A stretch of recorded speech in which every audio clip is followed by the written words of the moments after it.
York City sewers were silent that night. Dead silent. The only sound came from the slow drip of rusted pipes, echoing through the tunnels like a slow, dying heartbeat. The air hung heavy, thick with the scent of stagnant water, decay, and something else. Something metallic and cold, like fear. And down there, among the shadows and rot, walked Oroku Saki, the Shredder. Years had passed since his empire had crumbled. The Foot Clan was fractured, his reputation in ruins.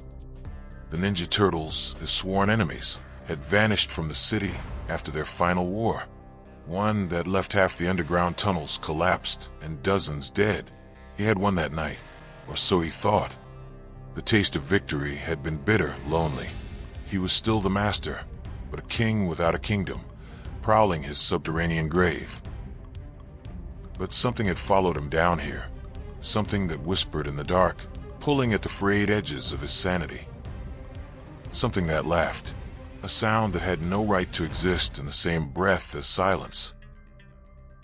He first noticed it while scouting an abandoned foot outpost. The air, usually still and heavy, seemed to shift around him. A red balloon floated gently down the hallway, swaying in the stale air. There were no vents, no wind. Yet it moved, as if guided by an unseen hand, a silent puppeteer. Shredder's analytical mind, honed by decades of warfare, cataloged the anomaly. Impossible. When it reached him, it stopped midair, the string brushing against his gauntlet. It was a cheap, flimsy thing, yet it held an impossible weight. He slashed it. Pop! And the sound echoed unnaturally long through the tunnels, stretching, distorting into something like a choked gasp. Then came laughter. Soft, childish, and close. A sound that didn't just vibrate in the air, but resonated directly within the bones of his skull. Shredder froze, every muscle tensed. He wasn't afraid of men. He wasn't afraid of death. He was the bringer of death. But this laughter, it was wrong. It crawled inside his skull like insects under skin, making his teeth ache. "Who's there?" he demanded, his voice a low growl that defied the rising unease. His words echoed off the stone, swallowed by the oppressive silence that followed. The laughter stopped, and from the darkness ahead, he heard another sound, a wet scrape of metal against concrete, the unmistakable clink of twin katanas being drawn. Shredder raised his blades, the polished steel reflecting the faint, sickly glow from a single, flickering fluorescent tube. He was ready. A shape stepped into the light. Leonardo.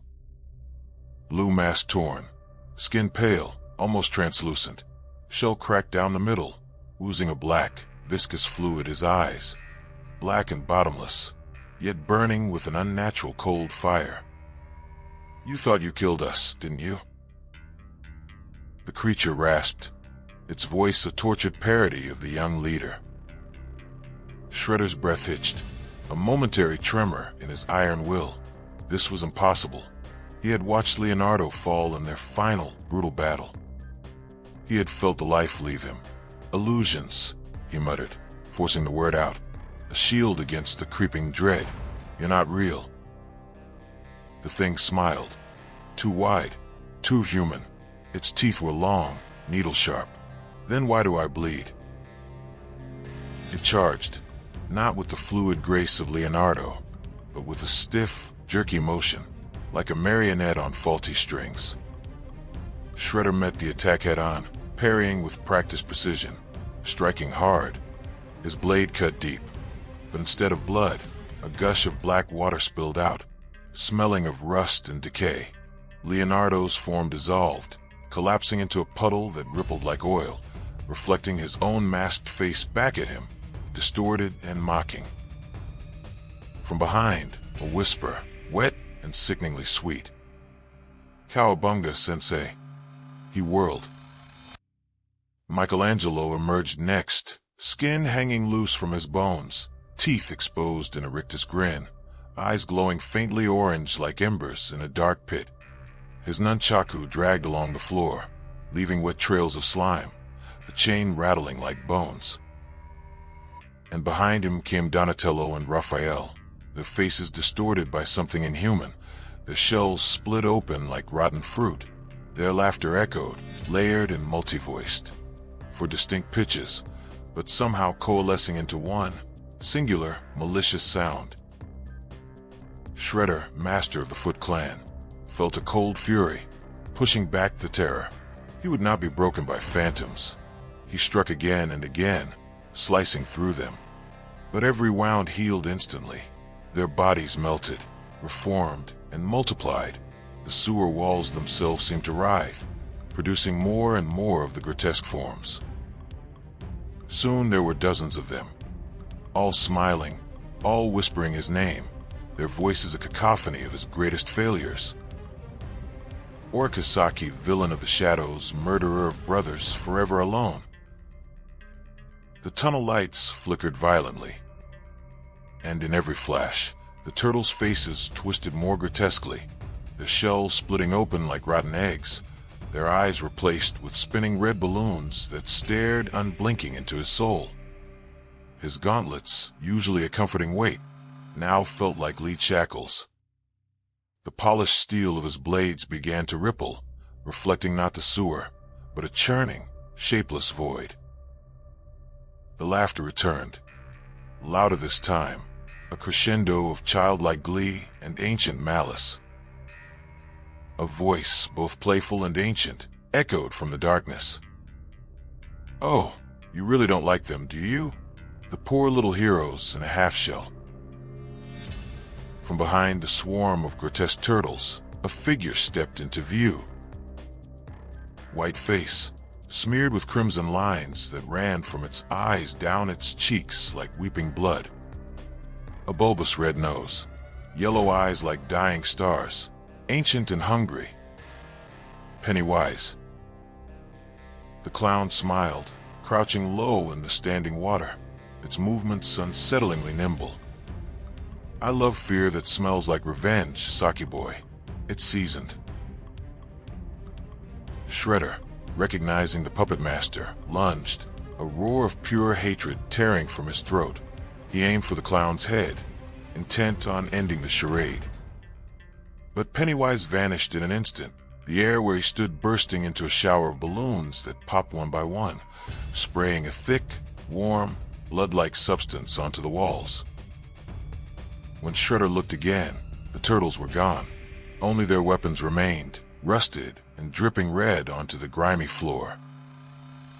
Pennywise's voice came from behind him now, whispering close to his ear, a sickly sweet breath on his neck that made his skin crawl.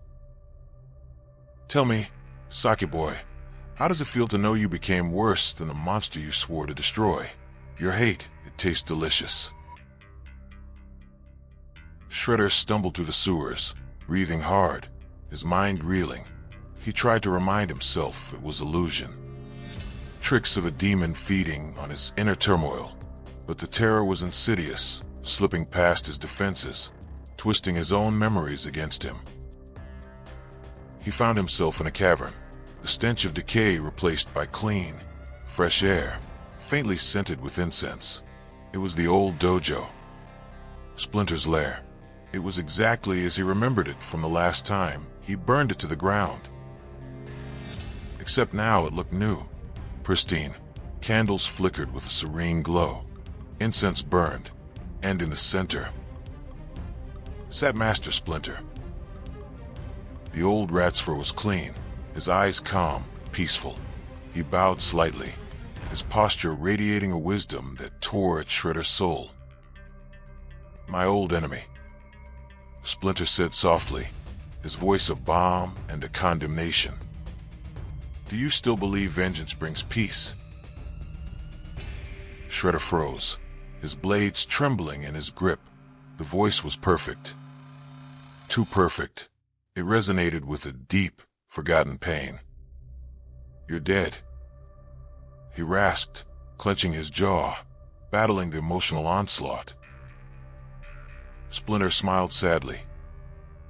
And yet here I am. You took everything from me, and still, you are not free. Oroku Saki, your cage is of your own making. The candles went out, plunged into absolute darkness that tasted of oblivion. And when the lights returned, Splinter's face was gone. In its place was the horrifying, leering visage of Pennywise, his body still dressed in Splinter's robes, grotesquely mimicking the rat sensei. Boo! The clown whispered, his eyes wide and hungry. Then, with a terrifying, unnatural fluidity, he lunged. The battle raged through the tunnels. The cold steel of SHREDDER'S gauntlets against pure nightmare. Pennywise was everywhere and nowhere, flickering in and out of existence, mocking him from every shadow, his laughter echoing from impossible angles. Shredder cut through illusions, bodies melting into pools of blood and balloon fragments, but for every phantom he destroyed, 3 more materialized. Every corridor bent into new horrors. The walls breathing, expanding, contracting, pressing in on him. The floors crawled with rats that screamed in human voices, their eyes reflecting his own fear. His armor, once his greatest strength, began to feel like a coffin, its sharp edges twisting inward, pinching his flesh. The very air grew heavy, thick with the scent of his own terror, a feast for the entity. And above it all, Pennywise's laughter, shrill and echoing, filled the air, not just in his ears, but inside his thoughts. You've spent your life hunting enemies. The clown shrieked, its voice shifting from a child's giggle to a booming roar. But your true enemy has always been you. Your hate, your bitterness, that is my legacy now. The ghostly turtles reappeared, dozens now, their bodies twisting together into one monstrous, pulsating shape, a colossal turtle thing with 4 screaming heads and a shell made of the skulls of every enemy Shredder had ever slain. Its eyes glowed red, not with malevolence, but with his own reflected shame. Its teeth were human, each one a razor-sharp shard of his deepest regrets. Pennywise stood atop it, grinning wide, his head tilted in cruel amusement. Do you like my art, Saki boy? I call it revenge served cold. The ultimate dish of fear, cooked in your own hatred. Shredder roared a raw, animal sound of pure defiance. He wasn't afraid of death, but he would not surrender his mind, his identity, to this thing. With a final surge of will, he charged, knowing it was an illusion, but refusing to back down. His armor clashed against the beast's shell, sparks flying, not from metal, but from the friction of his raw spirit against the overwhelming psychic assault. He slashed until his blades, corroded by the illusion, began to crumble in his hands, flaking away like rust. He screamed, not in fear, but in a final, furious rejection of everything Pennywise wanted him to be. He plunged the broken edge of his gauntlet into the creature's throat, not physically, but as a symbolic act of severing the ties to his past, to his hate. The tunnels shook. The light shattered. The monster exploded, not into blood or guts, but into a kaleidoscope of his own shattered memories and broken dreams, dissolving like smoke. And then silence. When Shredder opened his eyes, he was alone. The walls were still. The water calmed at no clown, no monsters, only the slow, steady drip of rusty pipes. Days later, a group of sanitation workers found Shredder wandering near the East River outlet. He was barefoot, covered in mud in his torn, shredded clothing, muttering nonsense. His eyes were wide and empty, fixed on something no one else could see. His once regal posture was broken, his movements jerky, devoid of purpose. One of the workers swore he heard him whisper, brokenly. They wore the faces of my enemies, but they were not them. He fed on my hate, left me hollow. Authorities took him away, a nameless, broken man. His iconic armor, the very symbol of his vengeful legacy, was never recovered. That night, in the same tunnel where he was found, a faint, sweet smell of cotton candy lingered. A single red balloon, impossibly clean, floated to the ceiling, then drifted slowly, silently, deeper into the darkness. A faint voice echoed up through the pipes, playful and cruel, a promise whispered across the dimensions. See you in 7 years. Saki boy, your hate was a delicious appetizer.